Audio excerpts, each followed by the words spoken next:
Se me ocurre que la mejor definición de liberalismo, que ha sido tan mal interpretado, es el respeto irrestricto por los proyectos de vida de otros.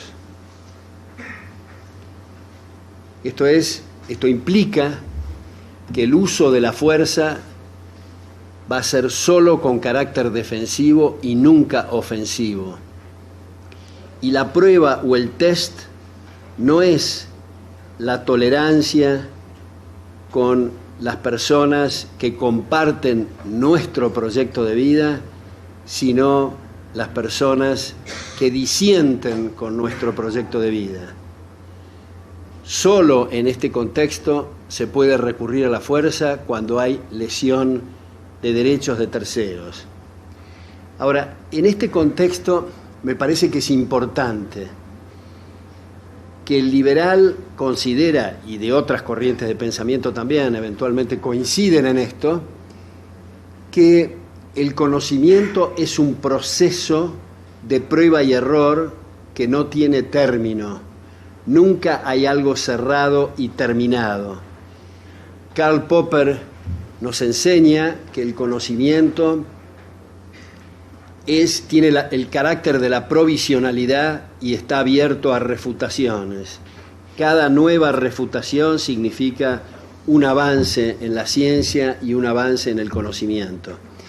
En este sentido, a mí personalmente me resulta especialmente atractivo el lema de la Royal Society de Londres, que dice nullius in verba, quiere decir no hay palabras finales.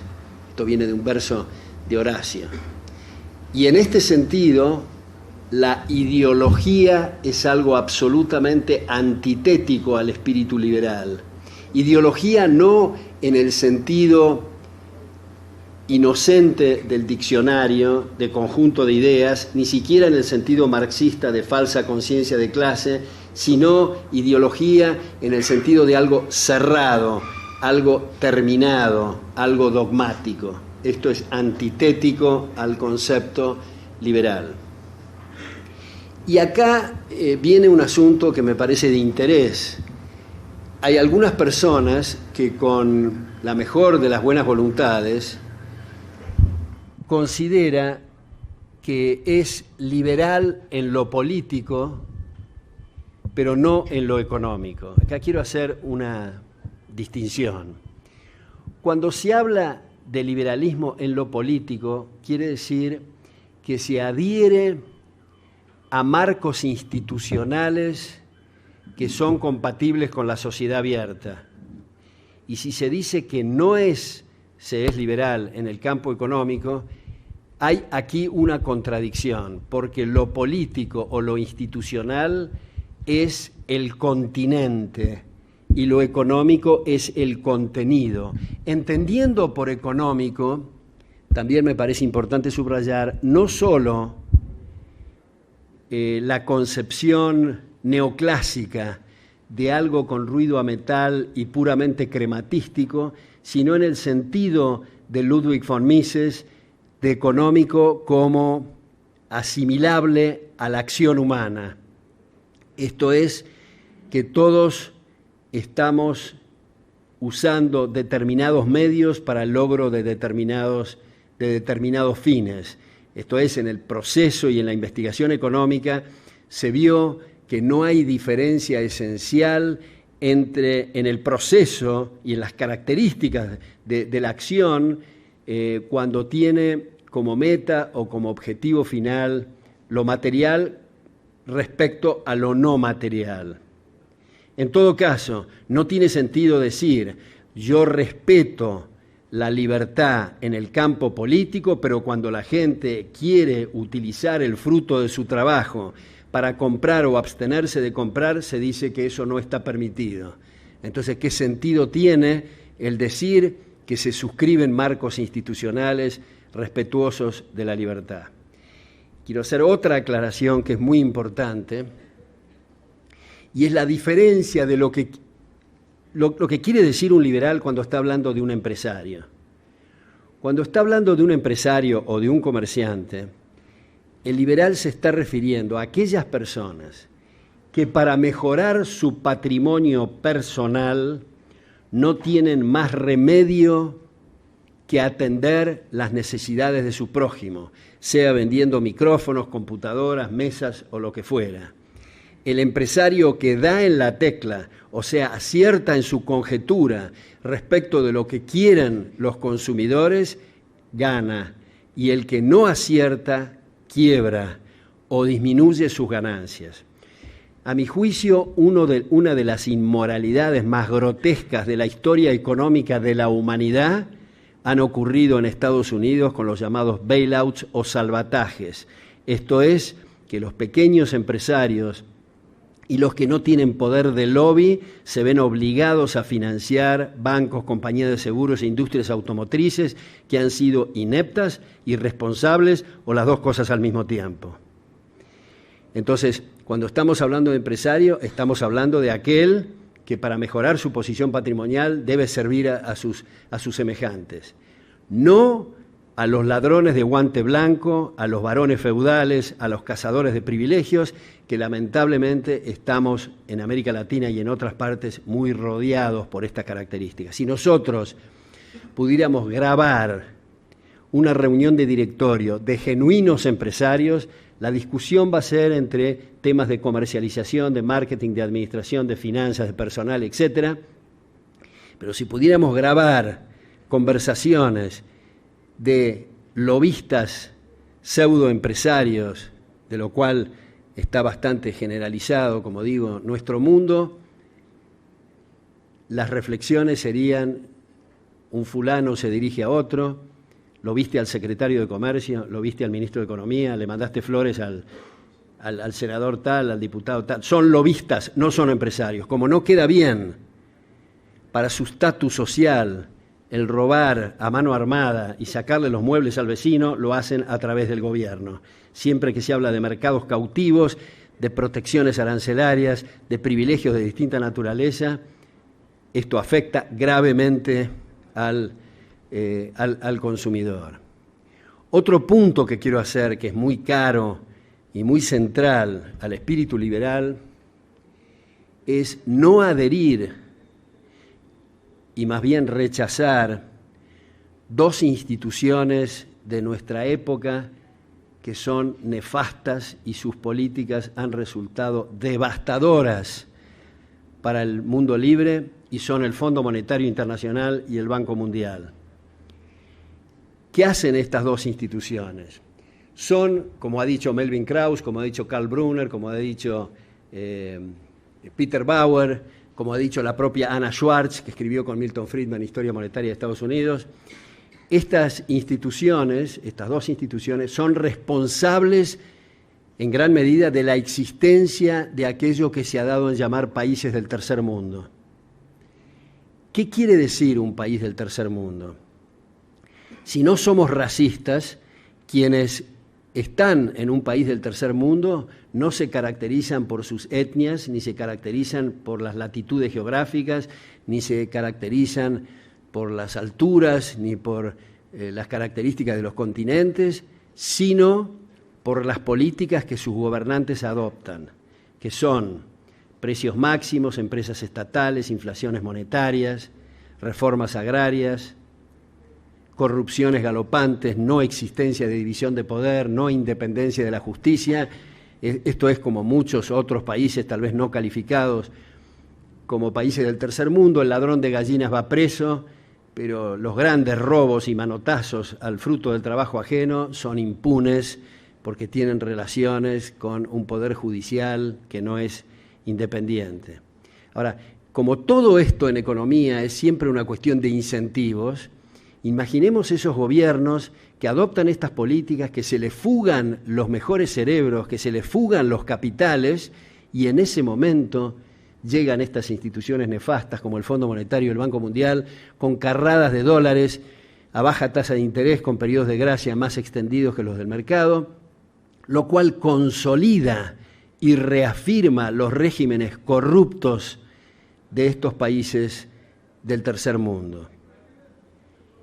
lo cual va, dicho sea de paso, muchas de esas carradas de dólares a los bolsillos personales de los ministros y de los presidentes, que como todo buen canalla, digamos, buscan abrir cuentas numeradas en Suiza y en otros lugares para salvarse de las políticas nefastas que adoptan en sus propios países. Como ustedes recordarán, Idi Amin Dada, el expresidente de Uganda, su patrimonio líquido era 8.000 millones de dólares, tenía una pista de Concorde en su pueblo de Uganda, y este racista nazi totalitario en las Naciones Unidas recibió una ovación de pie cuando empezaba a hablar, y cuando terminó y el secretario general le dio una comida de gala a este personaje que Paul Johnson llamaba el primer caníbal con refrigerador, puesto que las personas que engullía las tenía en su refrigerador personal. Y así ha sucedido, y como ustedes han visto hoy, Mubarak de Egipto, su patrimonio es de 40.000 millones de dólares. Digamos, en Egipto, donde el Bush II mandaba a la gente a torturar a Egipto con estas invasiones también absurdas e inauditas a Irak, Afganistán y ahora lo que estamos viendo en Libia, que espero poderlo debatir con ustedes. Ahora, ha sido muy desdibujada, entre otras cosas, entre otras muchas cosas, el espíritu liberal en lo que ocurrió con Menem en la Argentina, con Salinas de Gortari en México, con Fujimori en Perú. Esto es los 90. Los 90, muchas veces bajo la pantalla de los mercados libres, se incurrieron en incrementos notables del gasto público, o sea, un leviatán más grande, deuda pública acelerada, corrupciones fenomenales, inexistencia de división de poderes. Entonces, para ponernos en los zapatos desde la izquierda, o lo que genéricamente se llaman las izquierdas, al ver esos llamados modelos, sostienen, si ese es el liberalismo, quiero cualquier cosa menos eso, y tienen razón. Lo único que están dándole a un blanco equivocado y han bautizado como neoliberalismo algo inexistente y fantasioso, y ningún intelectual serio se llama a sí mismo neoliberal. Es liberal o no es liberal, digamos. Ahora, ya que mencioné la deuda, quiero agregar otra cosa que es importante desde la perspectiva liberal, y es que la deuda estatal, la deuda pública, es absolutamente incompatible con la democracia, puesto que compromete patrimonios de futuras generaciones que ni siquiera han participado en el proceso electoral para elegir a los gobernantes que contrajeron la deuda. Entonces no se trata de deuda buena o deuda mala, se trata de, en régimen constitucional, prohibirle al leviatán que contrate deudas y que comprometa patrimonios de futuras generaciones. Ahora, en el contexto, y acá me quiero detener un poco más, en el contexto del espíritu liberal, me quiero detener en lo que genéricamente se ha dado en llamar la cuestión social,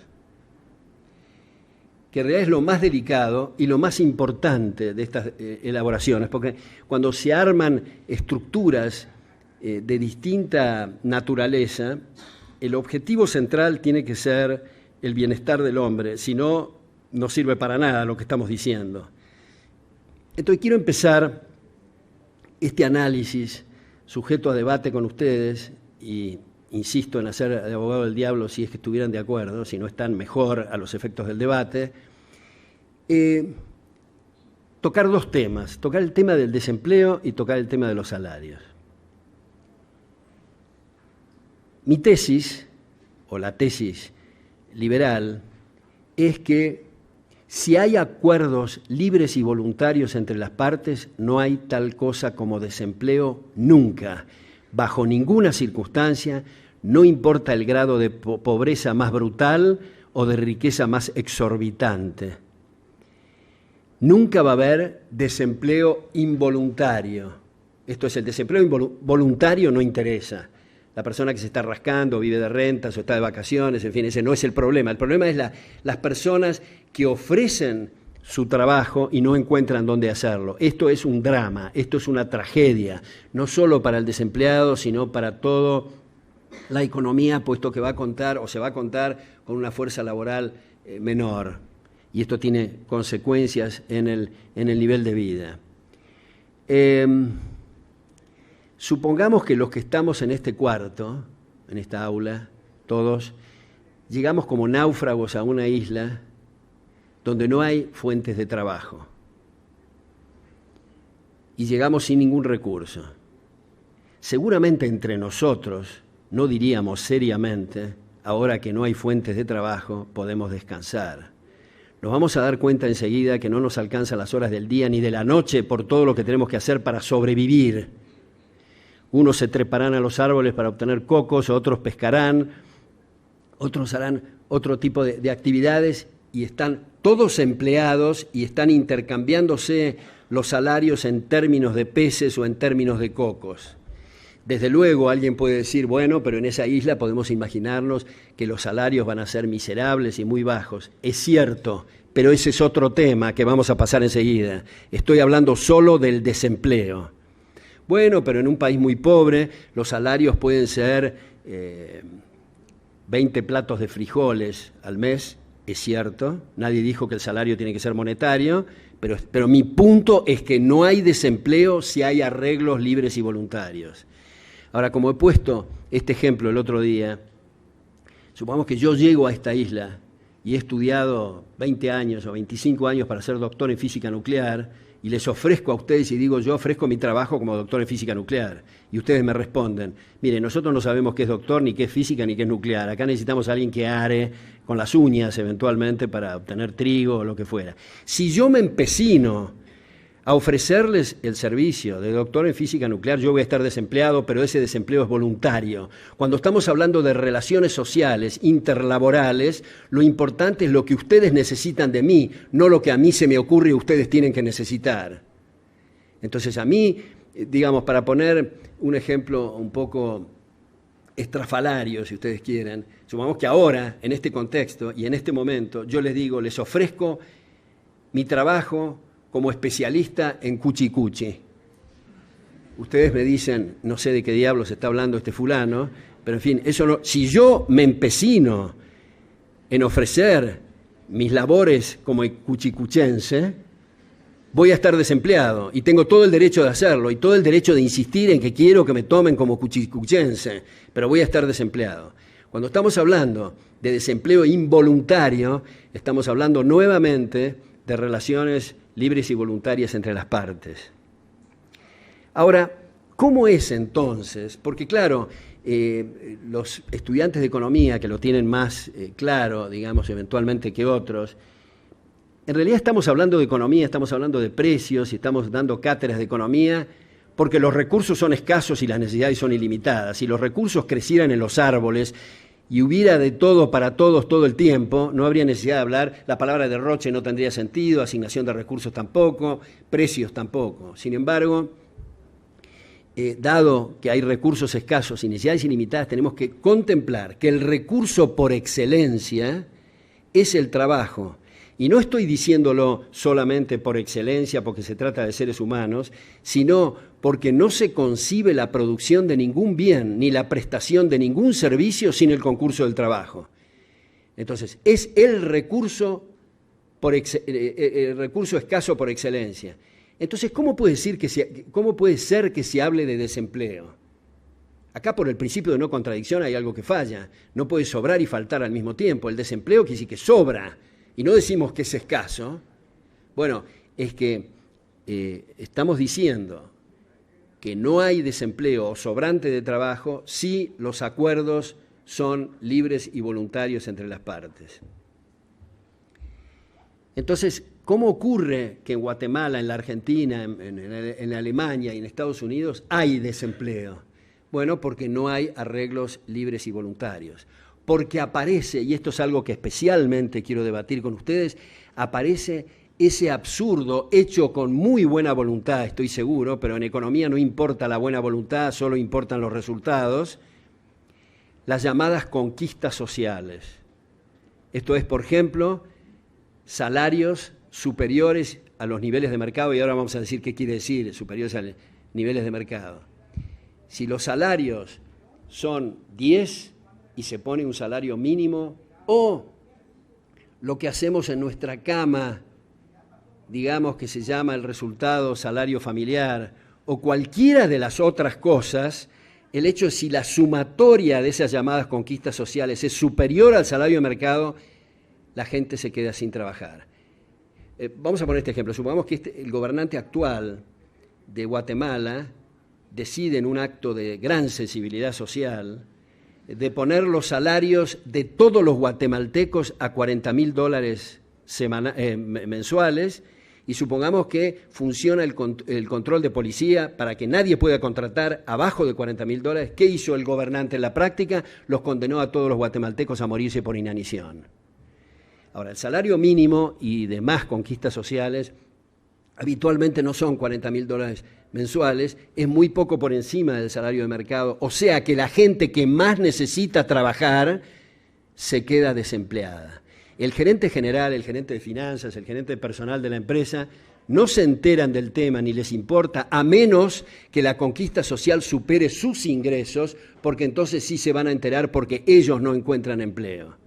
Entonces, un punto me parece capital en esta cuestión social es entender que no se trata de voluntarismo, no se trata de la sensibilidad social del empleador para sus empleados, ni el gobernante para sus gobernados, sino que se trata ¿de qué? De tasas de capitalización. ¿Qué quiere decir tasa de capitalización? Quiere decir inversiones en máquinas, equipos, instalaciones, conocimientos para lograr esos objetivos, que hacen de apoyo logístico al trabajo para aumentar su rendimiento.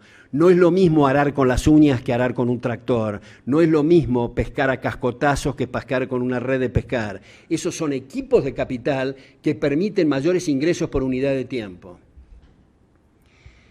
A veces se dice, bueno, pero no seamos exagerados en este asunto, porque, por ejemplo, la gente en la India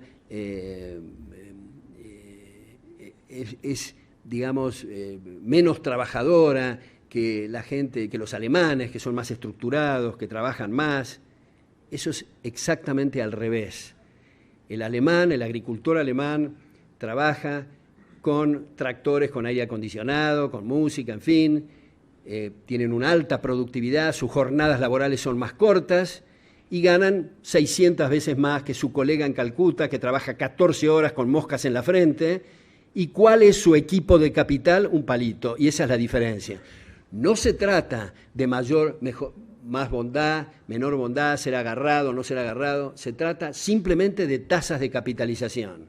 Cuando un pintor de brocha gorda de La Paz, Bolivia, se muda a Houston, Texas, y gana 200 veces más, con su mismo pincel, su misma pintura, sus mismos defectos y sus mismas virtudes, gana, digamos, 300 veces más. ¿Qué pasa? ¿El texano es más generoso y el boliviano más agarrado? No, el texano no tiene más remedio que pagar salarios más altos porque la tasa de capitalización se lo exige. Por eso es que en países de alta tasa de capitalización, de altísimas tasas de capitalización, no existe tal cosa, por ejemplo, como servicio doméstico. ¿Pero qué pasa en Canadá y en Estados Unidos? ¿El ama de casa no quiere tener servicio doméstico? No, es que no lo puede pagar, porque hay que sacarla a la persona como subgerente de Kodak y pagarle $6.000 y no amerita. Es típico de países subdesarrollados y de países pobres que alguien decida tener 10 personas que lo abaniquen a la hora de la siesta. Pero si esa persona se muda a Nueva York y sigue con la misma manía que lo abaniquen a la hora de la siesta, tiene que pagar $7.000 la abanicada. Y es muy caro. La productividad por hora trabajada aumenta con las tasas de capitalización. Vamos a tratar de ilustrarlo de esta manera. Supongamos que ahí en ese atril fuera un país y viene capital de afuera. En realidad lo que voy a decir es lo mismo si se forma capital o ahorro interno, pero queda más claro y es más didáctico si digo viene capital de afuera. Vamos a hacer dos supuestos acá, en ese país que es el atril. Primero, que los arreglos contractuales son libres y voluntarios, pero supongamos es un país muy pobre y están ganando, no sé, qué sé yo, $100 mensuales. Segundo, quien va a invertir tiene que estar seguro que si va a visitar al gobernante para tener algún privilegio, el gobernante le va a decir, mire, discúlpeme, a mí no me haga ninguna pregunta. Pregúntele a la gente. Si la gente acepta su producto, usted va a ganar y si no va a quebrar. Incluso el café que estamos tomando lo tiene que pagar usted porque si no lo tengo que transferir a los contribuyentes. Si está seguro que no puede obtener privilegios y es un mercado abierto, ocurre lo siguiente. Primero, ¿qué tiene en la cabeza el capitalista que invierte en ese país? Solo una cosa, y es servir el capital, obtener el mayor retorno sobre la inversión posible. Si ese gerente, ese administrador, ese empresario, ese capitalista tuviera otras ideas fantasiosas en la cabeza, van a prescindir de él en la primera asamblea de accionistas. Así que la idea es servir el capital. Ahora se pregunta, ya que no puedo robar, es decir, pasar por el gobierno y obtener un privilegio, no tengo más remedio que servir. ¿Y qué voy a servir? Más productos de los que ya existen en ese mercado o nuevos productos. Ahora, ¿cómo hago para conseguir trabajo manual e intelectual para hacer esos productos? Están todos ganando, dijimos, $100. No tengo más remedio que ofrecer 150. No tengo ganas. Me gustaría pagarles 30, pero tengo que pagarles 150 si quiero obtener trabajo intelectual y o manual. Y si en ese país vinieran todos los capitales de Europa y Japón juntos, pasan de $100 a $10.000 mensuales, sin que hayan cambiado sus virtudes ni sus defectos, solo que van a trabajar a jornadas más cortas, van a poder ser más exigentes, esto es, un gerente asume y dice, yo quiero el entelado de mi oficina celeste claro y quiero música de Beethoven, y no es porque sean buenos los que se lo están otorgando, es que no consiguen trabajadores intelectuales o manuales si no pagan lo que está requiriendo la tasa de capitalización. Ahora, a su vez, ¿cómo se hace para obtener tasas de capitalización elevadas teniendo marcos institucionales civilizados, respetando derechos de propiedad? Porque acá otra vez, si los recursos fueran sobreabundantes, no habría necesidad de asignar derechos de propiedad. Hay necesidad de asignar derechos de propiedad porque los recursos son escasos. Y hay que comprender que esa asignación es siempre provisoria.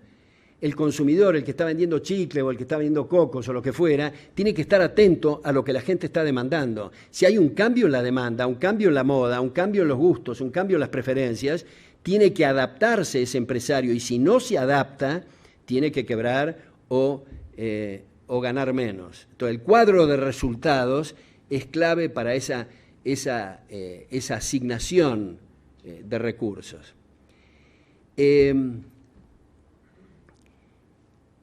A veces se dice y se caricaturiza esta cuestión laboral, imaginándose un fulano muy bien vestido, con galera, generalmente con un abdomen muy pronunciado, con una cadena de oro bastante pesada que le cruza el abdomen, y está negociando con una persona que está descalza, que no tiene para llegar a fin de mes, eventualmente a fin de semana, eventualmente a fin del día.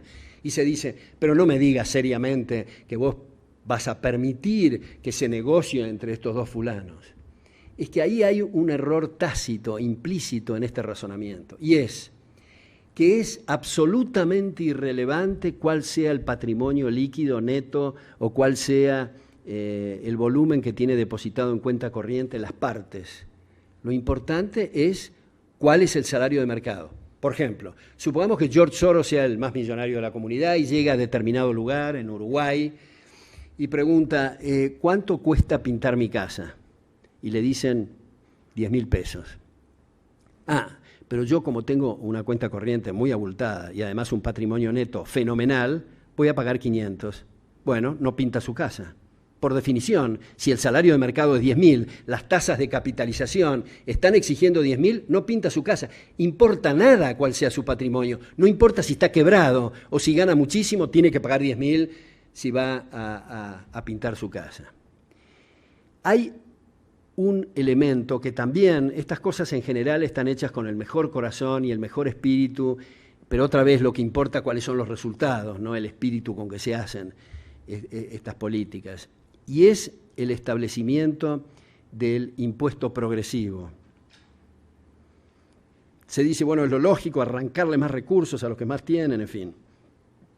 Vamos a analizar cuál es el efecto del impuesto progresivo, dejando de lado el entusiasmo muy grande que ha puesto Marx en el Manifiesto Comunista de 1848, en 2 puntos, insistir en el impuesto progresivo para hacer explotar al sistema capitalista. Dicho sea de paso, y digo entre paréntesis, es muy difícil combatir, digamos, a la filosofía comunista adoptando los 10 puntos servilmente que aconsejó Marx en el Manifiesto Comunista, como en gran medida adopta el mundo libre. Pero vamos a decir, aparte de quién lo propone y quién lo combate, imaginemos una pirámide patrimonial. Los que más tienen están en el vértice y los que menos tienen están en la base. Un impuesto progresivo, como ustedes saben, quiere decir que la alícuota o la tasa progresa a medida que progresa el objeto imponible, sea las ganancias, sea las ventas, sea lo que fuera. Supongamos que se establecen impuestos progresivos. El que está abajo en la pirámide y sube un poquito, le sacan el 25, sube otro poco el 30, el 45, el 70, no llega en la perra vida, digamos, al vértice. Hay un sistema feudal que se está estableciendo con el impuesto progresivo y está atacando una base muy importante de la sociedad abierta, que es la movilidad social. En un sistema abierto, el que está en el vértice y no sirve tiene que bajar con la velocidad necesaria, y el que está en la base y sirve tiene que subir con la velocidad necesaria. En países donde hay fuertes impuestos progresivos y vemos que hay alguna movilidad social, es porque están evadiendo o se ganaron la lotería, pero dentro del sistema es imposible progresar. Entonces, no quiero hacer cosas ad hominem, digamos, pero en Estados Unidos, antes de establecer el impuesto progresivo a las ganancias, los Rockefeller, los Kennedy, en fin, se ubicaron en el vértice, y es el impuesto progresivo, a pesar de que se hace para castigar a los más ricos, es un privilegio para los ricos porque lo están eliminando a los que vienen de abajo. Los que entienden y los que saben de rugby se llama hand-off, es decir, lo están eliminando a los que vienen de abajo. Se establece un sistema feudal. El que nace rico, muere rico, el que nace pobre, muere pobre, independientemente de sus eficiencias. Primer defecto muy grave del impuesto progresivo. Segundo defecto: altera las posiciones patrimoniales relativas. Esto es, todos los que estamos en este cuarto tenemos posiciones patrimoniales relativas, de 2 a 6, de 3 a 1, lo que fuera. Si hay un impuesto proporcional, esto es, todo el mundo paga el 10%, y ya se sabe que el 10% de 1.000.000 es más que el 10% de 1.000. O sea, el que está ganando más, paga más, pero todos con la misma alícuota. Una vez que pasa el rastrillo fiscal y se cobró un impuesto proporcional, todas las posiciones patrimoniales relativas quedaron intactas, con bolsillos y carteras menores, digamos, pero quedaron intactas. Cuando se establece un impuesto progresivo, ocurre la siguiente paradoja. Vamos al supermercado, compramos chocolate, lechuga, en fin, estamos distribuyendo allí ingresos, estamos asignando factores productivos, estamos determinando posiciones patrimoniales relativas, estamos premiando más al del chocolate que al del durazno o lo que fuera. Sin embargo, cuando se establece el impuesto progresivo, se altera y se contradice lo que acabamos de decir, hacer e indicar en el supermercado. Todas las indicaciones que hicimos en la asignación de recursos se alteraron. Dijimos que creíamos que la leche debe ser más premiada, por ejemplo, que los relojes. Sin embargo, después del impuesto progresivo, quienes obtienen ingresos por la leche y quienes obtienen ingresos por los relojes, se alteran esos indicadores. ¿Y qué importa alterar los indicadores? Importa que los recursos son escasos y hay que aprovechar cada centavo. Esto significa dilapidar factores productivos. ¿Y qué importa dilapidar factores productivos? Importa porque las tasas de capitalización están determinando salarios, y si se consume capital, bajan salarios. Y por último, para señalar los elementos más centrales del impuesto progresivo y más contundentes, el impuesto progresivo es regresivo. Esto es, supongamos que se cobra un impuesto progresivo en una punta del 90% a los ingresos de un fulano. Ese fulano se va a poner de mal humor, eventualmente va a tener una úlcera, va a discutir con el contador, en fin, pero el efecto más grave no es ese. El efecto más grave es que va a disminuir su tasa de inversión. Y el que está acá, en la otra punta, que no vio ni una planilla fiscal y no sabe que son impuestos, está pagando ese golpe porque sus salarios podían ser 50 y son 20 porque la tasa de capitalización que se hubo de producir en la otra punta no se produjo. Ahora, hay otras por último, digo, para dar tiempo a que haya debates y preguntas y reflexiones de ustedes, estos modelitos absurdos que se enseñan en las cátedras de economía en general, como el de competencia perfecta. Este es uno de los absurdos más increíbles de la historia occidental, yo diría. Como ustedes saben, generalmente los profesores que entran a las clases de economía, de micro, empiezan con este modelo de competencia perfecta. Que uno de los supuestos del modelo de competencia perfecta es el conocimiento perfecto. Pues si hay conocimiento perfecto, no hay arbitraje, no hay empresarios y no hay competencia.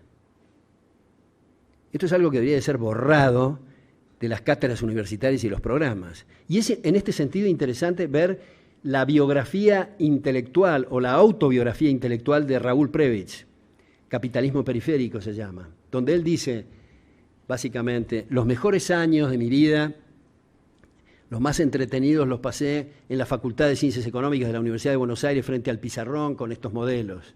Luego salí a la realidad y vi que no tenía nada que ver con lo que me habían enseñado, ergo, y acá viene el salto lógico, el intervencionismo estatal. Pero lo que estaba mal era el modelo que le enseñaron. Por eso la tradición de la escuela austríaca, de Hayek, de Mises, en fin, Kirchner, Israel Kirchner, muestran la economía como un proceso y no como estados de equilibrio o modelos de competencia perfecta. Entonces, ahora, ¿de qué depende en última instancia la comprensión de esto? Porque todos quieren la felicidad en general, quieren la felicidad de su prójimo. Nadie en campaña dice, quiero las hambrunas, las pestes y la desesperación de mis congéneres. Nadie dice eso, ni de los trotskistas más extremos o de los liberales. El tema es cómo. Entonces tenemos que dejarnos de fantasías, de no repetir lo que se ha venido repitiendo en los últimos 60 años, básicamente, en el llamado mundo libre, y prestar un poco de atención qué significan estas instituciones internacionales que me mencioné, como el Fondo Monetario y el Banco Mundial, qué significan estas conquistas sociales, qué resultados producen especialmente para los marginales y para los más pobres. Muchas gracias. Espero las preguntas. Gracias.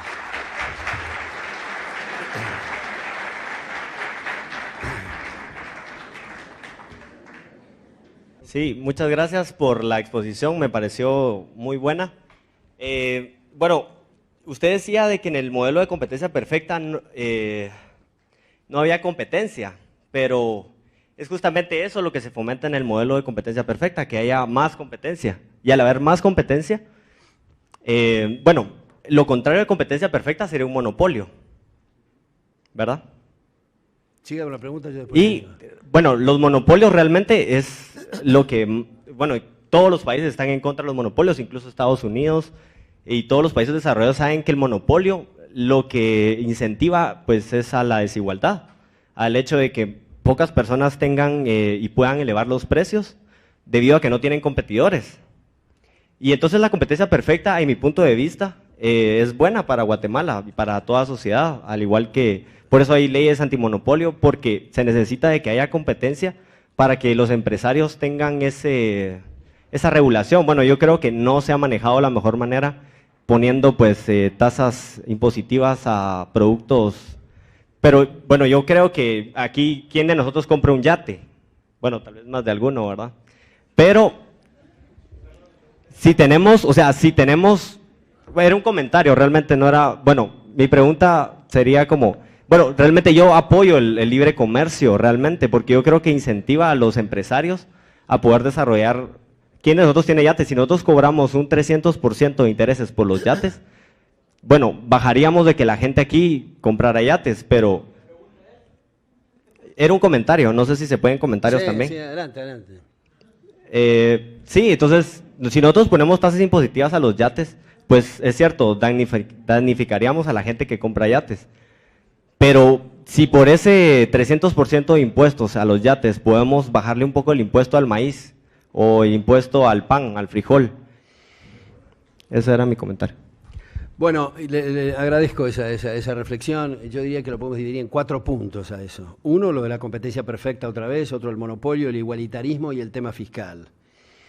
Respecto de la competencia perfecta, no sé si fui lo suficientemente claro, Pero lo que digo es que si el supuesto de la competencia perfecta como es el conocimiento perfecto, si hay conocimiento perfecto, no hay disparidad entre costos subvaluados y precios, que es lo que está buscando el empresario para obtener un margen operativo.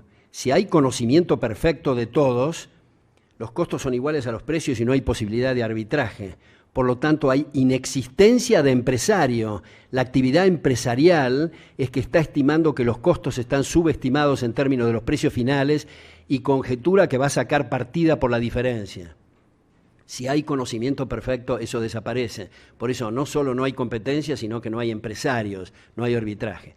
Respecto del monopolio, me parece importante detenernos un minuto en esto.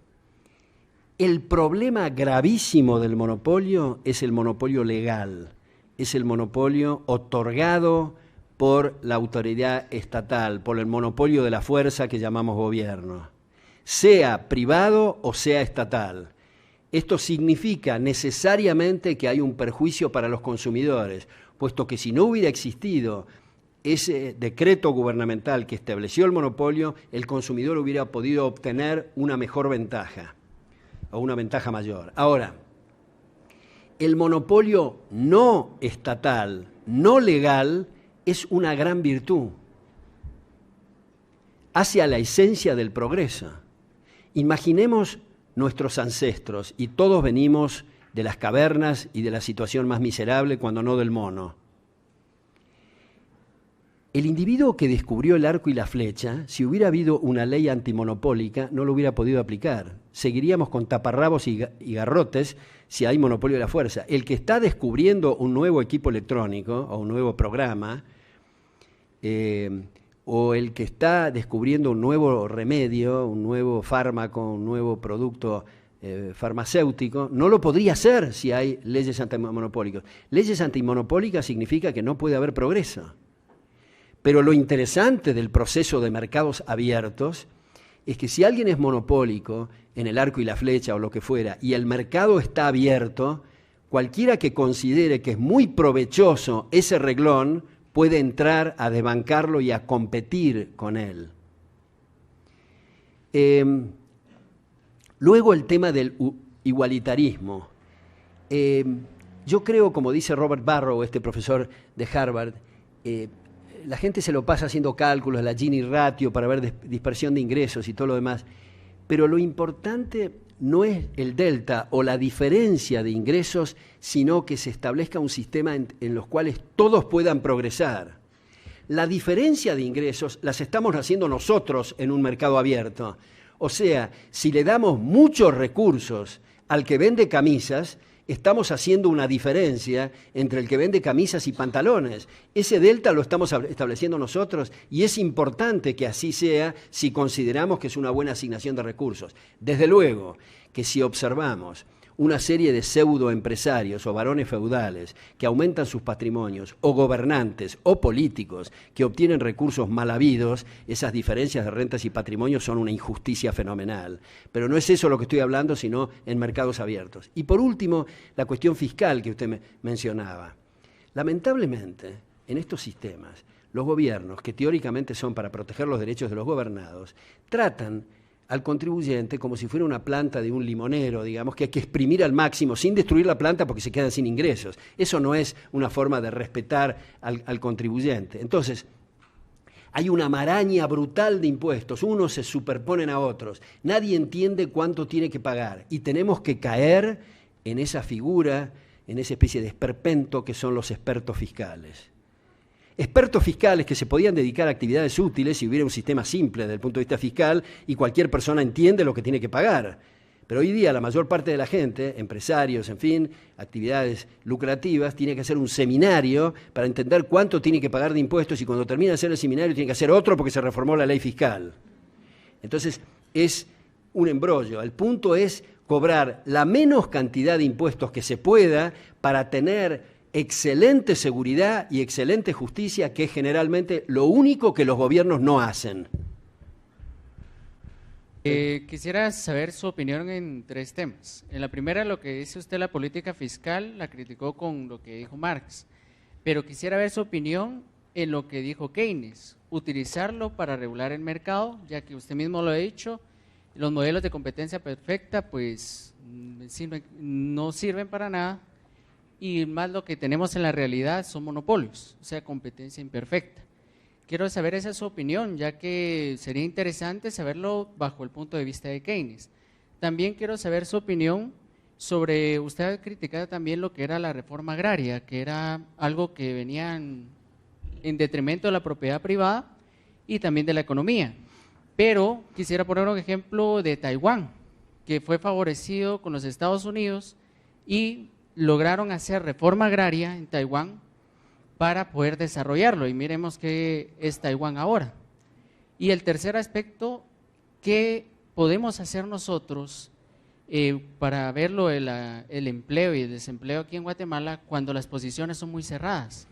Como lo que Smith dijo en una oportunidad en sus tesis, el hombre económico. ¿Qué podemos hacer nosotros si el mercado no puede pues, redistribuir ese empleo y ese salario digno si cada uno se cierra en su propio interés?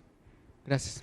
Bueno, el primer punto respecto de Keynes, para ponerlo en una píldora y hacerlo muy corto, tal vez excesivamente sobresimplificado, Keynes, su receta central es el déficit fiscal financiado con expansión monetaria.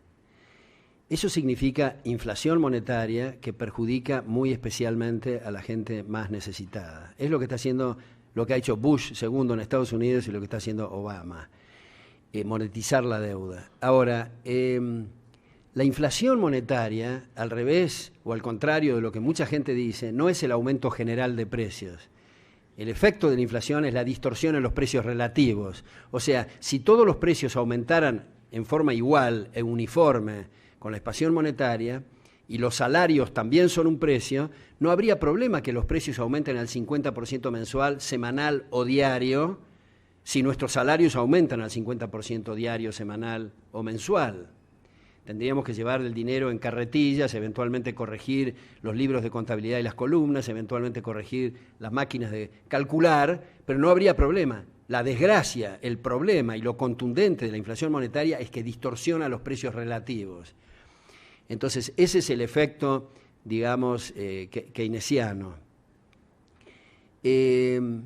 Ahora, usted señaló el punto de si cada uno está encerrado en su interés. Yo quiero elaborar un minuto sobre esto. Todos actuamos en nuestro interés personal. No hay tal cosa como acción desinteresada. A veces en la literatura, cuando se pone desinteresado, quiere decir que no está interesado en tener una remuneración, sino que lo hace por otra cosa. Yo estoy interesado ahora en que me salga claro esto. Ustedes están interesados con sacar algún provecho con esto y no perder el tiempo.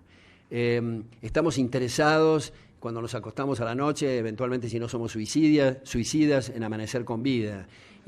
La madre que cuida al hijo está interesada en la salud de su hijo. El que asalta un banco está interesado en que le salga bien el asalto. O sea, no hay una diferencia entre la categoría moral, lo ruin o lo sublime, pero todos estamos interesados. Y esto es algo de gran interés, porque entre comprador y vendedor, nosotros dos, por ejemplo, si estamos haciendo una transacción, yo para hacer una transacción y venderle este micrófono, yo tengo que ponerme en sus zapatos y tratar de mostrarle las virtudes del micrófono desde sus intereses, porque si yo le pongo a hablar de mi vida personal y lo que a mí me atrae, a usted le va a resultar irrelevante. Yo tengo que tocar su interés para que usted me compre.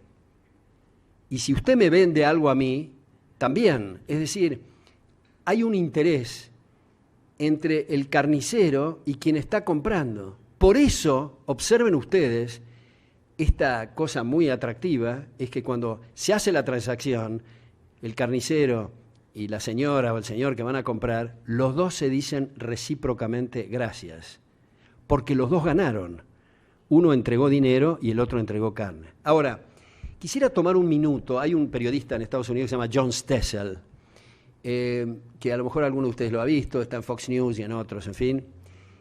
Y yo vi una vez un video de él que me resultó sumamente atractivo y es lo siguiente, para mostrar las virtudes, porque cuando decimos mercado, a lo mejor los economistas tenemos un problema acá, al utilizar demasiado la expresión mercado, el mercado quiere, el mercado desea, el mercado demanda, el mercado copula, al final estamos haciendo una especie de antropomorfismo del mercado como si fuera una persona. ¿Y qué queremos decir con el mercado? La gente, los deseos de la gente. Entonces, dice John Stossel, imaginemos un trozo de carne envuelto en celofán en una góndola en un supermercado. Ahora cerremos los ojos y hagamos un esfuerzo en regresión para mirar para atrás. Y vemos el agrimensor que está calculando los lotes, el alambrado, los postes, imaginemos en los postes, son tareas de 30 años de reproducir árboles y las talas, y todas las cartas de crédito, y los transportes, y los camiones, y para hacer los camiones, horizontal y verticalmente, millones de empresas, los tractores, las cosechadoras, los fertilizantes, los pesticidas, el ganado, el caballo, las riendas, las monturas, las empresas para hacer monturas, están colaborando millones de personas que se comunican a través del sistema de precios, que es el indicador para saber dónde meterse y dónde no meterse. Tiene conocimiento el hombre o la mujer en el spot, y a veces es un conocimiento, como decía Michael Polanyi, tácito, no articulable, igual que nosotros cuando andamos en bicicleta, simplemente andamos, no estamos explicando todas las leyes físicas inherentes al andar en bicicleta.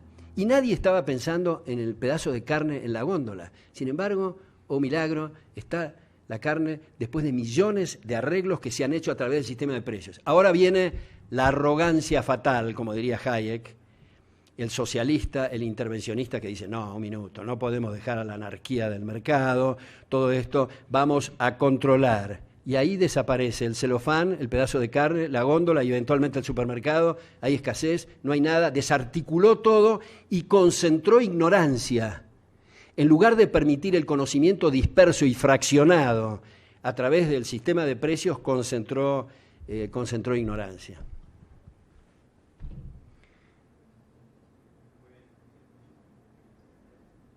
Me gustaría conocer realmente cuál es su postura en el enfoque de la tesis liberalista en el caso actual de China, la economía que está llevando China hoy por hoy y cómo es que está dominando el mercado global. Bueno, me parece muy interesante también esto y difícil la pregunta. Yo diría, esta es mi impresión, que sigue un poco la línea de Guy Sorman en este último libro que publicó que se llama China, el imperio de las mentiras. Donde el aparato comunista observaron algunos de los líderes del aparato que la forma de vida de la burocracia y de la nomenclatura, principalmente y secundariamente, el nivel de vida de la gente y la pobreza era brutal. Entonces decidieron dar islotes de libertad para poder vivir mejor ellos principalmente y secundariamente la gente. Y esos islotes produjeron unos efectos brutales en cuanto a la creación de riqueza. Pero está tácito la espada de Damocles del sistema, la nomenclatura, las estructuras y los aparatos políticos de no haber libertad en general. Por eso es que millones y millones, literalmente, de chinos se mueren de hambre, donde no han dado esos islotes y donde está férreamente estructurada el control. Y cuando se tratan de salir de madre, entonces empiezan a intervenir a Google o intervenir a Facebook y, en fin, todas esas cosas que ya sabemos. Ahora, también, a raíz de esa pregunta, se me ocurre decir que a lo mejor entre nosotros, porque me parece que estos microclimas de universidades son la clave del futuro, podríamos elaborar un poco respecto de los sistemas políticos, no ahora de China, sino dado que decimos, bueno, China tiene que democratizarse, pero ¿qué queremos decir con democracia? ¿Qué es lo que está pasando, por ejemplo, en Venezuela o en Nicaragua o en Ecuador, en fin, en alguna medida en la Argentina también? ¿Es esto una cosa seria? ¿No es una burla al concepto de democracia desarrollado desde Aristóteles en adelante? ¿No es una burla a Giovanni Sartori? ¿No es una chanza de mal gusto cuando se dice que las mayorías tienen que respetar a las minorías? ¿O es que se trata la democracia de mayorías ilimitadas, en cuyo caso podríamos decir que Hitler era un gran demócrata? Yo creo que en gran medida, en vez de democracia, hay algunos países que establecen el sistema de la cleptocracia, esto es el gobierno de los ladrones de vidas, de libertades y de propiedades. Esto es más serio que hablarle de democracia. Entonces, los límites al poder, fíjense que si ustedes observan las constituciones modernas, es una declaración de aspiraciones, de deseos, poco menos que hay el derecho a la carcajada profunda, no sé en qué constitución hay, a la felicidad suprema, porque no es cualquier felicidad, la suprema que otorga el gobierno.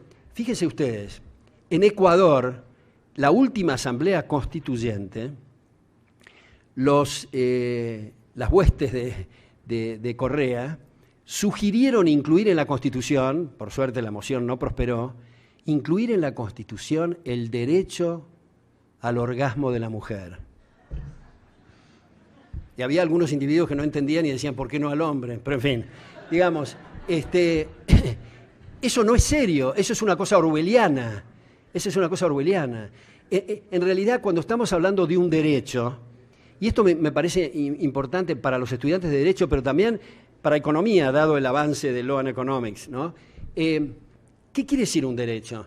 Si yo les digo a ustedes, miren, yo gano 1.000, la contrapartida de eso es que hay una obligación universal de respetarme los 1.000. Pero si yo digo, yo debo ganar 2.000 y solo gano 1.000, y el gobierno me otorga ese derecho, quiere decir que hay que sacarle a alguien para darme a mí la diferencia.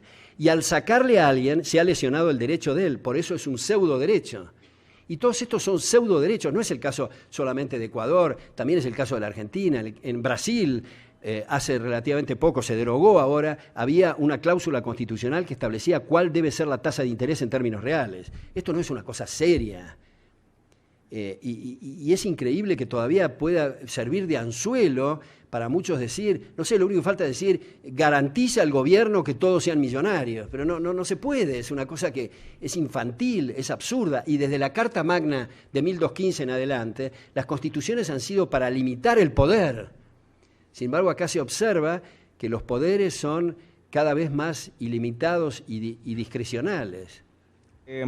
Usted hablaba acerca del desempleo como que uno de los problemas principales era la falta de acuerdos libres.